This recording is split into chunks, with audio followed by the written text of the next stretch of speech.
The offseason rolls on. No better person to talk to in the offseason than our buddy Joe Buscaglia. Hi, Joe. I miss you, buddy. I miss you too, Matt. Although the season is fun, the off season is my cup of coffee. Yeah, no kid. You know what's funny is I remember being in Kansas City and we were talking about the game, and of course the season ends the way it does, and Bills fans are devastated. I totally get that, but I remember the next day we did our last leading the charge, and we started to talk a little bit about the offseason, and I had the aha moment of, whoa, the offseason is almost just as fun as the season because the Mhm. possibilities are endless. There's so many things that can happen. And it features one of my favorite things in the world, which is math. Yeah. So that is so it kind of lends itself to my skill set. And but yes, I enjoy the off season. Fans enjoy the off season because unless the teams are totally incompetent, then they have the thing in the back of their mind like, oh hey, we're probably going to get better, or at least the illusion of getting better, because it doesn't matter who you add. It's just if there's a player added, odds are you're going to talk yourself into it a little bit. But so that's why the offseason just breeds optimism. It's a nice time for all. Yeah, that's why they call me Math Beauvais. Obviously, this is my time of the year to shine. Wait, There's no wait, let me amend my statement. It's nice for everyone except the Jets Yes, that's a good point. That's a very good because point. they always have some chaos going on. And as I know he's not there anymore, but as Aaron Rodgers' #1 fan, that really brings a tear to my eye to watch them suffer. When I think about the offseason, there's no emotion stronger than hope, right? And every team now has hope that they can try and get to the thing that everybody is chasing. For the Bills, though, I think we all realize how close that they ultimately are. That starts, though, with what changes that they can make. How much salary cap space do the Buffalo Bills have heading into 2025? I know we've seen the reports now that there's a range. It's like a $4 million range. But how Yeah. much cap space does it look like they're going to have? Yeah, so the range between the it's higher than expected. The original projection was, not to get too nerdy, around 273 million, Mhm. and now the range is between 200, basically 278 and 282 million. So Mhm. basically, the way that I looked at it, I kind of split the difference and went with the 279.5. And if you look at that numbers compared to all of the amount of money on their books, which is current contracts, these void years that come due, with Rasul Douglas being the biggest one of them. Like, Rasul Douglas isn't under contract, but he has a 4 million plus cap hit on 2025 because his void year already expired and everything like that. So when you account for that, you account for all of the dead money from the last year. You account for the rollover money from 2024 salary cap. They're about at negative 10.1 million, approximately, as of this moment right now. And because they had some other incentive related things, like Josh Allen added 1.5 million onto Yeah. their salary cap this year because he won the MVP, which Mhm. isn't a bad problem to have. But yeah, all of these things get taken into account for. So the Bills are at negative 10.1 right now. Now, let's put that in perspective. So, negative 10. Now, I know the numbers are always a little bit off, but when we compare that to last year, going into this point of the offseason, weren't they at like negative 45 or something like that? It wasn't that bad. It was in the 30s. Okay. It would have been in the 40s had the salary cap not jumped up as crazy of amount as it did last year. Okay. Like, it was an unexpected jump last year. So they were in the 30s, and then by the time they got just out of the combine, they were down to around the same, like, negative $11 million range, and that was after they did the Trey move, the Poyer move, the Mitch Yeah. Morse move, all of this other stuff. But they don't have to do any of those things. And they're already where they are, basically, after they made all those gargantuan moves that they did to just get close to the salary cap. Yeah, I've actually had a couple conversations with different people over at the Bills, and they have told me, like, yeah, we had a lot of work to do with the salary cap, but we feel like we've gotten it to a pretty manageable and reasonable spot. But what are the things that they can do realistically to go from negative $10 million to, okay, having money to spend? I read your article that you wrote at The Athletic, I think a week ago, about the obvious moves that they should make. What are the obvious moves that they need to make? And once they do those, where will that put them? Yeah, and they certainly took their medicine this past year because they had a 31 million dead cap charge from Stephon Diggs, Yeah. so that way they could keep 2025 clear.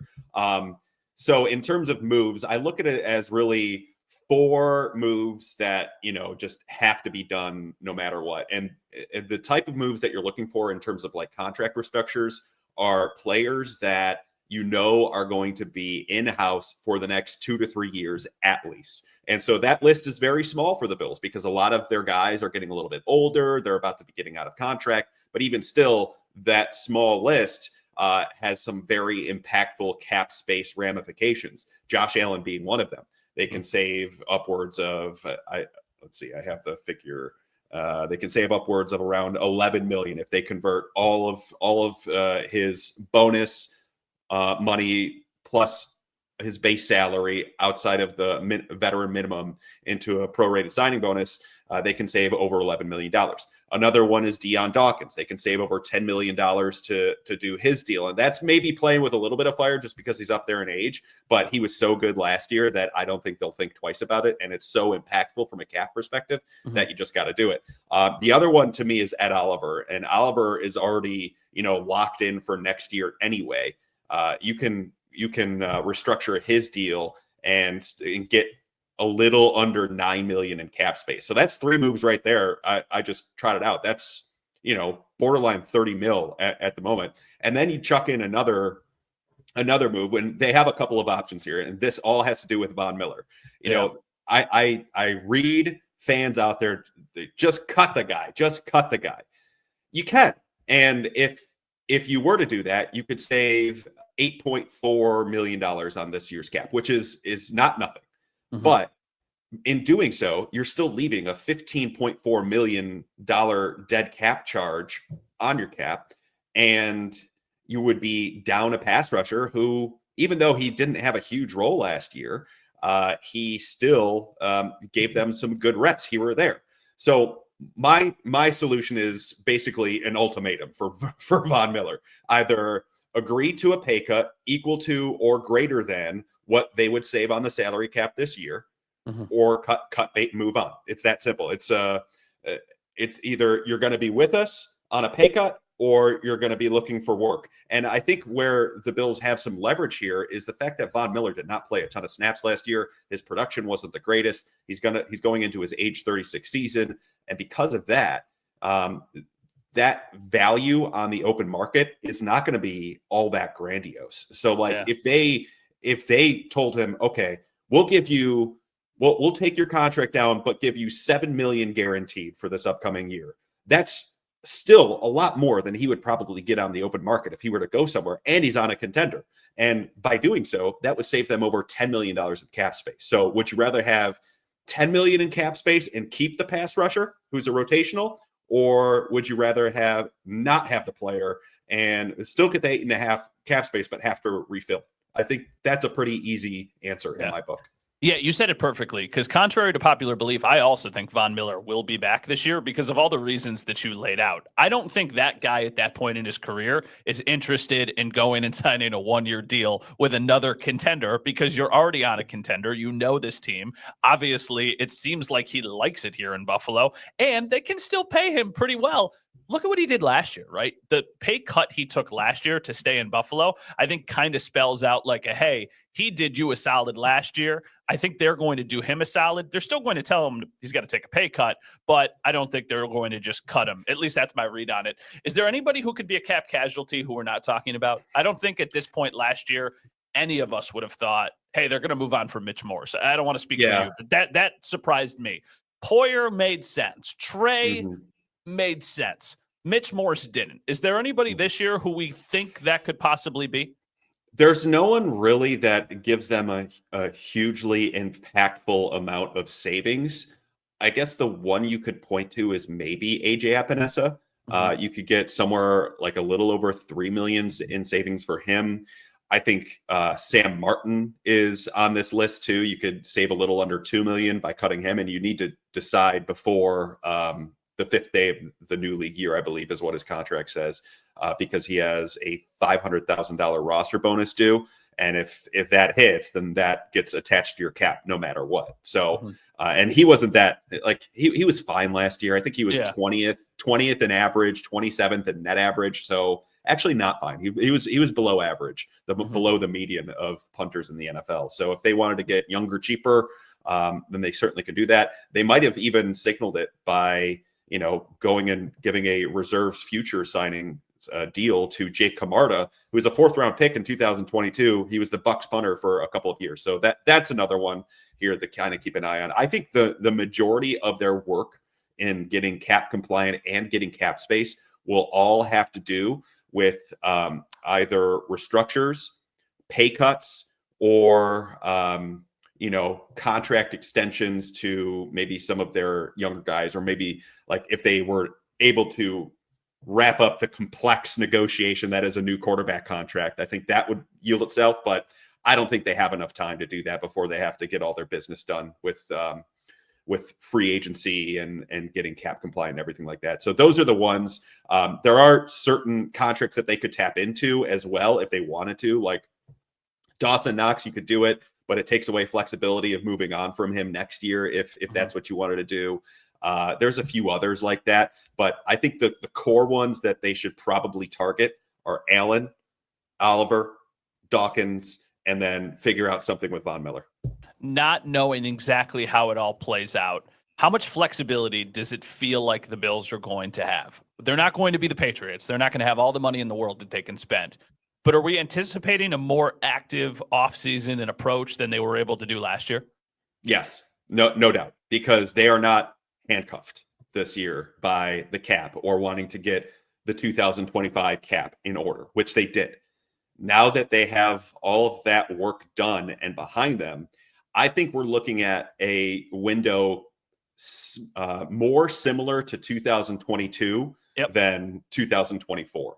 And what happened in 2022? It was the Von Miller signing. Now, I'm not saying that they're going to go out and make a huge free agent deal. I don't think that's what they want to do because, there's some fool's gold in free agency as we see from year to year. But I think this certainly puts them in the trade market. And if they can find something that makes sense to give this team a boost where they don't have it, then I think that gives them the flexibility. The other thing you have to be cognizant of, though, this entire offseason is the fact that they have 5 different players, young players that they have helped cultivate over the last 4 or 5 years that will be due for new contracts. That being Greg Rousseau, James Cook, Christian Benford, Terrell Bernard, and Khalil Shakir. Yep. That's a pretty hefty quintet of players to kind of deal with in free agency in 2026. So that's going to be in the back of their mind. Let me ask you, of those 5, because I think this is something a lot of people wonder, who do you think they prioritize the most on an extension? Benford is my very clear guess because it makes sense based on production ceiling, because I don't think he's hit his ceiling yet. And I think they could get him to a mostly manageable contract. He'll still get a good solid amount. He'll still get a lot of money, but I don't think he's going to be battling to be one of the top paid cornerbacks in the league. But his impact, like it's almost, I kind of relate it to the Spencer Brown deal. Like they hit Spencer Brown right at the right time where they gave him this. They got super lucky, and because they kind of sensed that maybe this ceiling outcome was available, and now he's underpaid. If we're honest, like he paid a below market. He got paid a below market contract. I think there's an opportunity that lies there with Christian Benford because he doesn't have this full bank of starts like some of these other guys, like a Greg Rousseau. Rousseau, I kind of liken to Tremaine Edmonds, and not in terms of like how good they are, but how well they would do on the open market. And because everybody's going to want to pay a 25, 26-year-old pass rusher who shows some ceiling potential. So that's why I think Benford makes the most sense. And then I would probably say Shakir would be my next one, just because I think you could get him to a manageable deal right now. Yeah, I agree. Those would be my two as well. I think maybe for me, Shakir would be the one they do first, just because I do think that the contract would be very, very manageable. Benford is an elite player, but I like the point you made about Spencer Brown. I don't want you to spoil anything because your mock off season is about to drop. So don't tell me any specifics. But do you think it's a active off? I know you said you think it's going to be. You think there's a big move mixed in? You think that they do something big? I think they have all of the signs pointing toward doing a big move, but whether or not they can find the right move is the biggest question, because there are a lot of, and I know that's kind of like a non-answer answer, Mhm. but even still, it's reality in the NFL. Because you look at, I think I saw the quote from, I know you've talked about Max Crosby a bunch, the Raiders Mhm. pass rusher. I think he came out and said, like, Bills fans are blowing up my mentions and out of nowhere, and I don't understand why. Sorry. But like it's that sort of stuff. Like guys, these players that you might think are available aren't in actuality available, or maybe if teams are even willing to have a conversation, the cost that it would take would be so prohibitive. Like one guy I thought about a lot this offseason was Garrett Wilson, but that's before the entire Jets scope change. Like they got rid of Aaron Rodgers, Devontae Adams probably won't be there next year if I had to guess. And because of that, Garrett Wilson is sitting there as the prime number one, probably going to get a hefty contract because of it. But had that gone the opposite way, I would have said Bill should see what the cost on Garrett Wilson is this coming Yeah. offseason. So there's a lot of that to it. But I do think they have the flexibility to make a move that makes sense. And that's not to go out and sign a 32, going to be 33-year-old pass rusher anymore. That's not what they should do. They need to get an in-prime player that's on a similar timeline to Josh Allen, or maybe a little bit younger to him, and figure out what would be the most impactful to their offseason. They know they're close. I mean, I think we all know they're close.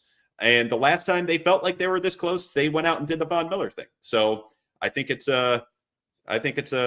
just put a pin in it, and I would not be surprised if by the end of this offseason there is a marquee move made by the Buffalo Bills. My last one for you, and just because we've known each other for so long now, and I know how your brain works and how you do your work, at least most of the time. When you were doing your mock off season, you were thinking of this from the Bills' standpoint. You believe this is going to be what the Buffalo Bills will do, not necessarily what you think they should do. If you were Brandon Beane, what move would you make that you think could get this Bills team to a Super Bowl championship? What do you think would be the most impactful move? I think there are two impactful positions that they need to target. One being a pass rusher, one being a wide receiver. And I think those two spots you can get by mostly everywhere else, especially because of the players that you have in-house. And the one thing we didn't talk about is the fact that the free agents leaving this year, not super impactful. Like you got Matt Collins, you got Ty Johnson, Amari Cooper, Rasul Douglas is probably the biggest one, and DeMar Hamlin. They already have a replacement for DeMar Hamlin and Cole Bishop. Amari Cooper wasn't nothing more than their fourth wide receiver last year. And there's no real way to go about it other than that. Rasul Douglas is the biggest one. And I think there's a chance they sign him back. But even still, like Ty Johnson, you could probably get him back on a manageable deal because the running back draft class coming up. So it's not as though they have to completely reinvent the wheel here. A lot of their roster is going to be the same coming up. I think it's being as impactful as possible with as little moves as they have to get it done. And that's why, to me, the two that stand out are receiver, because the one thing we kept talking about, even after Amari Cooper got here, separation. They're not beating teams in the intermediate and deep area outside of a handful of times. Like Matt Collins was playing an extraordinary amount of snaps, and not good locker room guy, everything along those lines. A funny story, walks barefoot everywhere. He's not a number one receiver. Like that's basically how they were playing him down the stretch last season. So they need a receiver. They need someone who can separate intermediate to deep. And I think they need a more impactful pass rusher on the right side, because what they got from AJ Epinesa last year was not good enough. They couldn't play him on third downs. His pass rush win rate or his pressure percentage last year was under 6%. That's like bottom 20th percent in the league in terms of qualifying pass rushers. So, and it might even be lower. I might even being generous there. So they need to get better from that perspective. So those are the two spots I think that they need to target. Joe, tell everyone where they can follow your work, where they can read you, listen to you, all that stuff. Yeah, you can find my work over at The Athletic. I've got the mock offseason posting later today. We're recording this Friday morning, so that's coming up later today. And my podcast, The Buffalo Beat, you can find that wherever you find them. And then follow me on X or Blue Sky at Joe Buscaglia. It was funny. I was on a podcast. I was a guest yesterday on somebody's podcast, and they were like, I used to love listening to you on the Buffalo Beat with Joe Buscaglia after the games. And I was like, oh, it's funny. We hate each other now. And they looked at me like, oh, no. And I was like, I'm kidding. I was like, I'm completely kidding. I was like, I'm completely kidding. Thanks, buddy. I really appreciate it. Of course, Matt. Anytime.